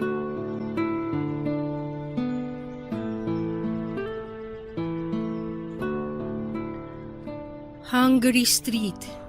Saan kaya banda dito yung bahay ni Sita? Alam ko nasa Hungary Street yung address nila pagpasok dito sa subdivision na to eh. Baka dito na sila sa pangalawang kanto. Ay, parang ito na nga yung black na gate na sinasabi ni Joy nung minsan makausap ko siya sa video call. Si Joy yun ah. Joy! Joy! Si Tita Rina mo to! Tita Rina? Oo, ako nga to! Buksan mo na tong gate! Opo, tita. Eto po, binubuksan ko na po tong gate. Pasok po kayo, tita. Joy! Pamangkin ko! Sobrang na-miss kita! Payakap nga ako! Tita, na-miss ko po kayo. Sobra-sobra po. Kumusta ka rito kasama ng daddy at tita Sita mo? Maayos naman po ako dito. Inahalagaan ka ba nila ng mabuti? Opo, palagi po sila naghahanda ng mga paborito kong pagkain. Lalo na po yung fried chicken. Talaga? Pati ang tita Sita mo mabait ba sa'yo? Opo. Mabait naman po siya sa akin. Siya po yung palagi kong kasama kapag wala po si daddy dito sa bahay. Siya rin po yung palaging nag-aasikaso sa akin dito. Mabuti naman kung ganon. Nag-aalala talaga ako kasi baka hindi ka nila inaalagaan ng mabuti. Huwag po kayong mag-alala sa akin, tita. Kaya ko rin naman pong alagaan at asikasuhin ang sarili ko. Alam ko naman yun. Pero dapat ginagawa pa rin nilang responsibilidad nila sa'yo. Joy! Hindi ka pa rin ba tapos magdilig? Gising na po pala si Teka. Tita Sita. Sino yung kausap mo dyan Inutusan sa ka ba gate? niya magdilig ng mga halaman sa may harapan ng bahay niya? Opo, kasi ang sabi po niya, masakit daw po yung ulo niya. Kaya matutulog daw po muna siya sandali. Rina? Anong ginagawa mo dito? Dinadalaw ko lang ang pamangkin ko. Pero di ba may usapan tayo? Tita Sita, wag na po kayong magalit kay Tita Rina. Matagal ko na rin naman po siyang gustong makita eh. Pwede ba huwag kang sumasabat kapag nag-uusap ang matatanda? Bastos ka talagang bata, no? Sita, wag mo nga sinisigawan ng ganyan ang pamangkin ko. Totoo naman ang sinabi ko Ano bang tawag mo sa batang nakikisali sa pag-uusap ng matatanda? Di ba kabastusan yon? Pero wala ka pa rin karapatan na sigaw-sigawan siya. At ano naman sa tingin mo ang karapatan mo? Baka nakakalimutan mo na nandito ka sa harap ng pamamahay ko. Tita Rina, Tita Joy, wag na po kayong mag-away. Pumasok ka na nga lang sa loob ng bahay, Joy. Kasi nakikisali ka sa pag-uusap namin ng talakera mong tita. Kung may talakera man dito, ikaw yon at hindi ako. Kahit magsukatan pa tayo ng bibig dito, doble ang laki ng bibig mo sa bibig ko. Ang kapal talaga ng mukha mo magsalita ng ganyan. Baka gusto mong ipabarangay kita ngayon na. Tita Sita, huwag niyo na pong ipapabarangay si Tita Rina. Tumigil ka na nga sa kakaiyak mo diyang bata ka at pumasok ka na sa loob ng bahay. Pasok! Pero gusto ko pa po makausap si Tita Rina. Sige na, pumasok ko na muna sa bahay niyo, Joy. Mukhang hindi titigil kakatalak yung tita Sita mo hanggat hindi mo siya sinusunod. Sige po, Tita. At ikaw, umalis ka na rin dito bago pa ako tumawag ng barangay tanod. Matuto ka rin sanang tumupad sa usapan para hindi nagugulo yung isip ng bata. Papadudot, pinilit ko namang maging okay mula nang mawala sa pangangalaga ko si Joy. Pero hindi talaga ganon kadali ang lahat dahil nakasanayan ko nang kasama siya sa bawat oras na lumilipas noon sa buhay ko. Nung mawala nga siya sa bahay ay napapatanong ako sa sarili ko kung para saan at para kanino ba ako dapat na mabuhay. Mabuti na lang din at nandyan pala ang kaibigan kong si Josh para aliwin ako kahit papaano. Siya ang nagpapaalala sa akin na may sariling buhay ako na dapat asikasuhin. Tinawagan naman ako ni Kuya Ronald at pinagsabihan tungkol sa nangyaring pagpunta ko sa bahay nila. Ayaw niya na raw sanang maulit yon dahil parang nagugulo lang daw talaga ang isip ng bata. Pero paminsan-minsan naman ay pinapakiusap niya sa akin si Joy kapag tumatawag siya sa akin. Baka sa boses ng pamangkin ko ang pananabik niya na makita ako dahil palagi siyang nagpipigil na maiyak noon. Nangako naman ako sa kanya na dadalawin ko ulit siya at hindi ko lang nagawa yon kaagad kasi naging busy din ako sa online business ko. Nangako rin ako na bibilhan ko siya ng mga bagong keychain sa oras na dumalaw ulit ako. Kahit papaano ay narinig ko ang pagka-excite noon sa boses ng pinakamamahal kong pamangkin, Papa Dudut.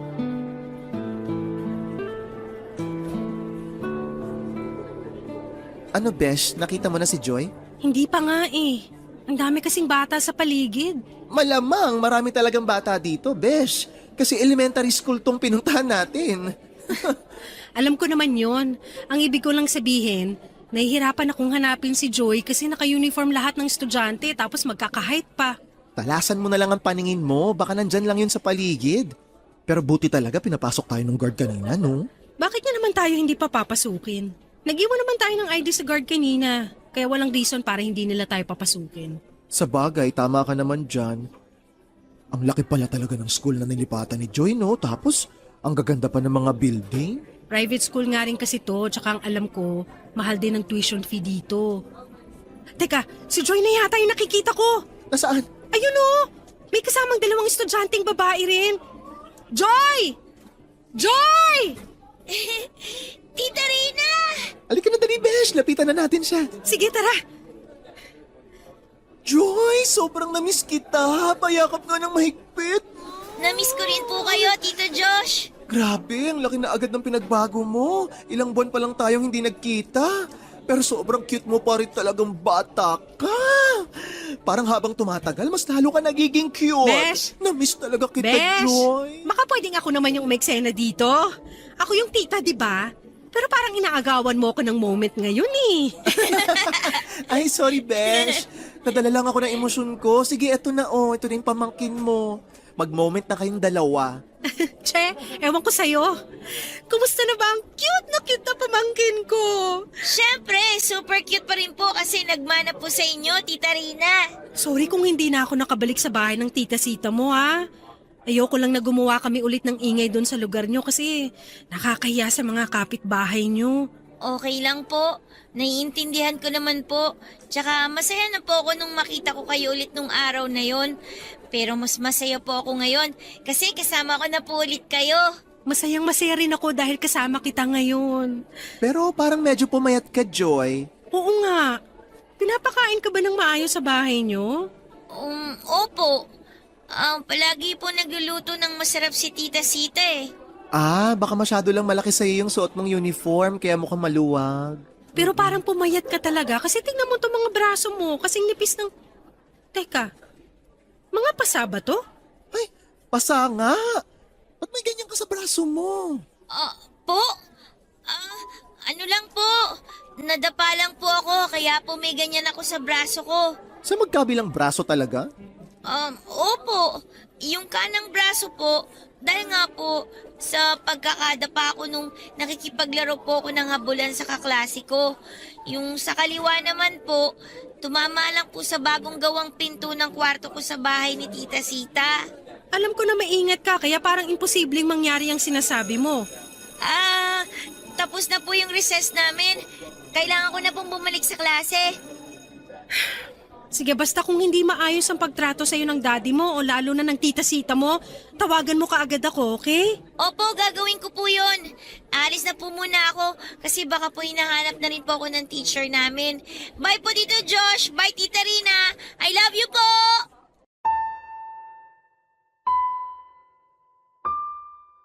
Papadudot hindi na ako tumanggi nang mag-decide sina Kuya Ronald at Sita na doon malapit sa kanila magpatuloy ng pag-aaral si Joy. Sila na nga rin ang nagasikaso ng lahat ng papers para sa pag-transfer ni Joy. Nang halos 2 buwan na ang lumipas na hindi ko pa rin nakikita at nayayakap ang pamangkin ko. Hindi ko na napigilan ang sarili ko na puntahan siya nang walang pasabi sa kapatid ko. Sigurado kasi ako na hindi siya papayag na magkita kami ng anak niya. Hindi ko alam kung nabibrainwash lang ba siya masyado ng partner niya kaya nilalayo niya na rin ang bata sa akin. Alam niya naman na sobrang napamahal na sa akin ang pamangkin ko. Pero parang napakadali sa kanya na alisin sa buhay ko si Joy. Hindi naman yun parang pusa o aso na pinaalaga niya sa akin ng ilang taon lang. Bata yun na halos tinuring ko ng parang sarili ko na ring anak.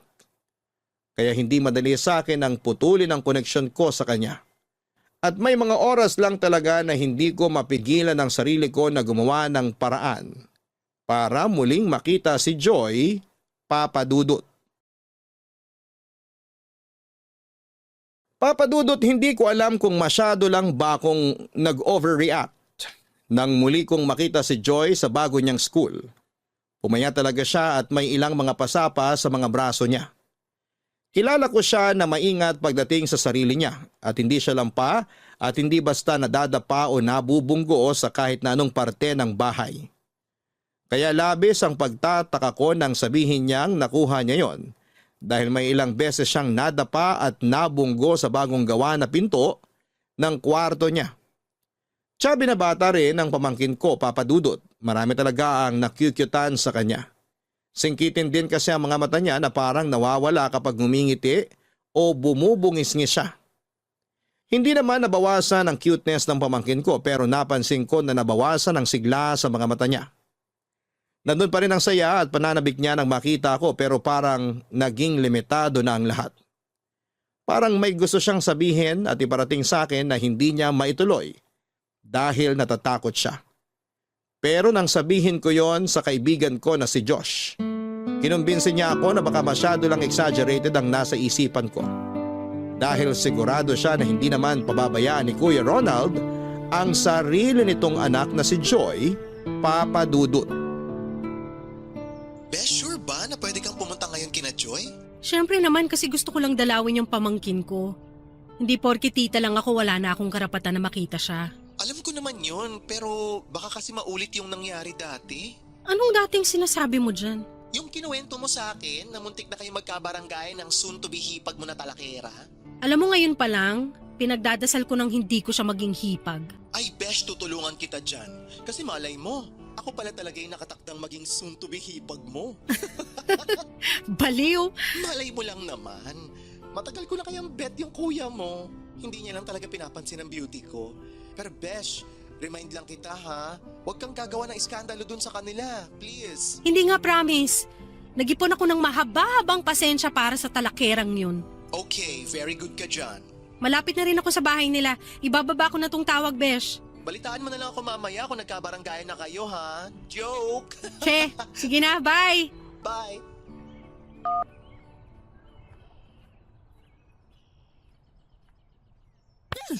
Aray ko po! Aray ko dito, Sita! Huwag niyo na po ako paluin ng tsinelas niyo! Masakit na po ang puwet ko! Talagang masasaktan ka para magtanda ka ng mga tama ang dapat mong gawin dito sa bahay ko! Hoy, Sita! Bitawan mo yung pamangkin ko! Ay! Kapal na mukha mo ah! Tita Rina! Bakit mo ko tinulak, Rina? At anong ginagawa mo dito sa loob ng bakuran ko? Halika dito, Joy. Magtago ka dito sa likod ko. Buti na lang bukas yung gate nyo. Pag nagkataon, hindi ko mapipigilan yung pananakit mo kay Joy. Trimitida ka? Joy! Pumasok ka na sa loob ng bahay! Ngayon na! Huwag kang sumunod sa kanya, Joy. Halika na rito. Subukan mong suwayin ang sinasabi ko at talagang ipapabarangay ko na yung tita Rina mo!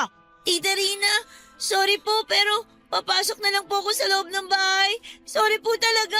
Joy, sandali! Rina, sinasabi ko sa'yo, isang hakbang papalapit pa ang gawin mo at ipapabarangay na talaga kita! Trespassing na yung ginagawa mo! Kung may dapat na ipabarangay dito, ikaw yon, Sita! Kasi sinasaktan mo si Joy! Hindi ko siya sinasaktan! Dinidisiplina ko lang siya! Ano bang nangyayari dito? Kakababa ko lang ng jeep sa kabilang kanto. Rinig na rinig ko na agad ang mga boses yung dalawa. Eto kasing kapatid mo, masyadong pakialamera! Pakialamera? Ako? Oo! Pinapakailaman mong ginagawa kong pag-aalaga at pagdidisiplina sa anak ng boyfriend ko! Dahil hindi tama ang ginagawa mo pananakit kay Joy! Hindi pa nanakit yon! Dinidisiplina ko lang siya! Ay, Ronald, kausapin mo nga tong si Rina. Pagod na nga ako sa mga gawaing bahay at sa pag-aalaga sa anak mo. Dadagdag pa sa stress ko tong kapatid mo? Napaka-plastic mo! Huwag ka nga magdrama dahil ang pangit mong umarte! Tsaka kung meron ba dapat Pwede ba, Rina? Tama na! Di ba may usapan na tayong dalawa?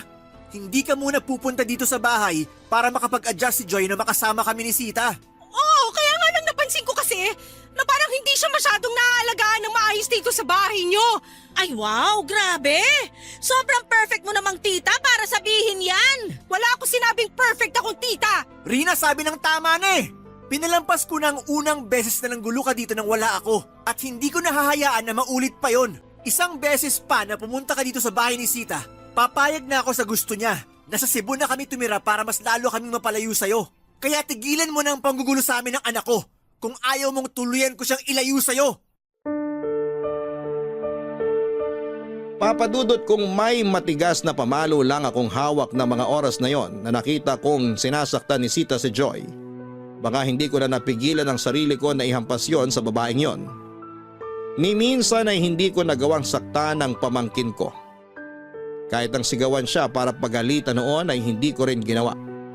Palagi akong mahinahon sa tuwing pinagsasabihan ng pamangkin ko kapag may nagawa siyang pagkakamali at napakasakit para sa akin na makita na sinasaktan siya ng ibang tao.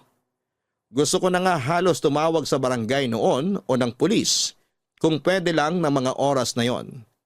Pero pinigilan ko ang sarili ko lalo na nang takutin ako ni Kuya Ronald na ilalayo nila sa akin si Joy sa oras na gumawa ako ng gulo. Sobra ang galit at gigil na naramdaman ko noon na sobra ko ring pinigilan. Ayokong dumating sa point na tuluyang malayo sa akin si Joy. Nang pumasok na si Sita sa loob ng bahay ay saka lang ako mas huminahon noon. Dahil kumalma na rin si Kuya Ronald sa pakikipag-usap niya sa akin. Muli niyang pinaliwanag na ginagawa lang ni Sita ang responsibilidad nitong disiplinahin ng bata. Ang sabi ko naman may tamang paraan ng pagdidisiplina at hindi kasama doon ang ginagawa ng girlfriend niya. Kakausapin niya na lang daw si Sita para iwasan na maging pisikal ang pagdidisiplina kay Joy. Uminahon lang din ako sa pakikipag-usap kay Kuya Ronald nang sabihin niya. Napapayagan niya na magstay sa akin sa bakasyon si Joy Papadudut. Ito yung mga bagong damit na binili ko para kay Joy. Ito naman yung sapatos. At syempre, may mga bagong keychain din para marami siyang pagpipilian. Sana magustuhan niya lahat to. Good morning to my most beautiful besh! Para namang may iba ka pang besh, no? Sa bagay, tama ka sa sinabi mo. Upo na ako dito sa sofa ha. Go lang, besh. Pero alam mo, agree naman ako sa sinabi mo kasi hindi magiging cute si Joy kung wala siyang beautiful tita. Ay, pak na pak! Yan ang besh ko! Confidently beautiful with a heart! Alam mo ikaw, ang aga-agang hyper mo na. Ganun talaga, para buong araw ako maganda inside out. Pero in fair, nakakasabay ka ngayon sa pagiging hyper ko. Excited na kasi ako. Excited para saan? Para sa pagbabakasyon ni Joy dito sa bahay ko. Ngayon kasi siya ihahatid ni Kuya Ronald. Kaya naman pala ang daming mga damit dito sa ibabaw ng lamesa. Kapag nakakita kasi ako ng mga cute na bagay na sigurado akong magugustuhan ni Joy, binibili ko na. Kahit pa alam ko na hindi ko kaagad maibibigay sa kanya. But this is the moment na talaga, di ba? Finally, may bibigay mo na lahat ng to sa pamangkin mo. Kaya nga super excited na ako. Kanina ko pa inaayos ng mga gamit na para sa kanya. Uy, ang cute naman ng mga keychain na to. Pwede ba nga akin na lang tong isa? Ito yung unicorn na violet. Hindi pwede kasi mahilig siya mag-collect ng mga unicorn na design. Okay, eto na lang kulay pink na aso. Favorite color niya yan kaya hindi rin pwede. Tsaka pwede ba, binili ko nga lahat ng mga yan para kay Joy tapos babawasan mo naman. Sinubukan ko lang naman kung pwede ako makahingi ng isa. Sobrang cute kasi talaga. Talaga? Nakyutan ka sa mga keychain na binili ko? Oo, ang colorful tsaka ang daming design. Parang gusto ko tuloy ulit mag-collect ng mga keychain. Matutuwa si Joy kapag narinig niya yan. Kasi sigurado ako na ipapakita niya sa'yo lahat ng keychain na meron siya. Marami na ba siyang collection? Marami na kasi yun ang madalas na binibigay ko sa kanya.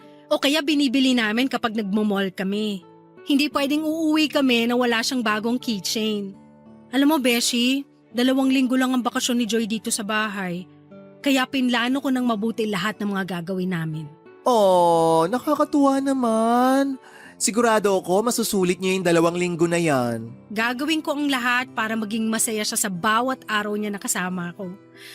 Ay, sana dumating na kaagad sila ni Kuya Ronald. Excited na talaga ako. Wait lang, Besh. Tumatawag si Kuya Ronald, sagutin ko lang. Okay, go lang. Hello, Kuya. Nasa biyahe na ba kayo ni Joy? Pwede ko ba siya makausap kahit saglit lang? Gusto ko lang marinig ang boses niya. Rina! Rina! Kuya, anong problema? Umiiyak ka ba? Rina! Si Joy! Ano nangyari kay Joy? Rina! Kasi nandito kami ngayon sa ospital. Teka, naguguluhan ako. Bakit ka ba umiiyak? Bakit kayo nasa ospital? Ano ba talaga nangyari kay Joy? Nasa ba siya? Ipakausap mo nga siya sa akin, Kuya. Wala na si Joy. Joke ba to, kuya? Hindi to nakakatuwang biro, ah! Kaya itigil mo na yung sinasabi mo na yan! Totoo ang sinabi ko. Wala na si Joy. Umalis lang ako saglit para ipaayos ang baterya ng sasakyan ko. Tulog si Sita sa kwarto niya at nag-aayos naman si Joy ng gamit niya. Pero pagbalik ko namumutla na si Joy at hindi na siya humihinga. Rina, wala na palang laman yung puffer niya. Kaya nang inatake siya ng hika. Wala na siyang kahit na anong magamit para makahinga ng maayos. Hindi! Hindi totoo yan! Pinala ko siya kagad sa ospital pero hindi na siya nailigtas pa ng mga doktor. Rina, sorry. Sorry. Hindi! Hindi ako naniniwala! Hindi totoo yung sinasabi mo, Kuya Ronald! Hindi!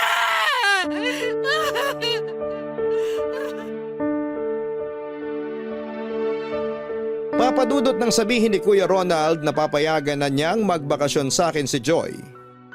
Parang gustong lumabas ng puso ko mula sa dibdib ko sa sobrang tuwa na nararamdaman ko noon. Naluha pa nga ako kasi sa wakas ay magkakasama na ulit kami ng pinakamamahal kong pamangkin. Sobrang excited ako noon at para bang ilang taong ko siyang hindi nakita o nakasama. Ang dami ko kagad naging plano sa kung paano kami magbabanding ni Joy. Kung paano namin susulitin ang 1 linggo na bakasyon niya sa akin. Kinabukasan nga noon ay bumili pa ako ng bagong unan at ilang laruan na para sa kanya. At nag-isip ng kung ano pa ang dapat kong lutuin para sa araw na yon. Nang umaga na hinihintay ko ang pagdating ni Kuya Ronald at Joy sa bahay ay gusto ko nang hilahin ng oras. Kung pwede lang para makasama ko na ulit ang pamangkin ko. Excited na ako sa mga yakap, halik at kwento niya na alam kong excited din siyang i-share sa akin. Kaya nang tumawag si Kuya Ronald, ine-expect ko na napapunta na sila sa bahay ko. Na makakasama ko na ulit ang pamangkin ko. Pero kabaliktaran pala ang nangyari. Dahil isang napakasamang balita ang dumating sa akin. Ang balita na halos magpasabog ng puso ko sa sobrang sakit na nararamdaman ko. Ni minsan sa buhay ko ay hindi ko naisip na pwedeng mangyari na maunang mawala sa akin ang pamangkin ko. Ang mas masakit pa doon ay nawala siya na parang hindi pa niya oras. Oo, naniniwala ako na hindi niya pa oras na iwan ako nang mamatay siya. Nangyari yon nang dahil sa naging kapabayaan ng mga nakapaligid sa kanya. Kaya hanggang sa mga oras na ito ay hindi ko pa rin mapigilan ang mga luha na tumulo habang tinatapos ang sulat ko na ito. Dahil ramdam ko pa rin ang bigat at sakit ng pagkawala ni Joy sa buhay ko. At sana sa pamamagitan ng sulat na ito ay mabawasan kahit papaano ang bigat na nararamdaman ko. Sana rin ay dumating ang oras na matanggap ko na kahit kailan ay hindi ko na siya muli pang makakasama. Maraming salamat po sa oras na binigay ninyo para basahin ang sulat ko. Ang inyong forever kapuso at kabarangay, Rina.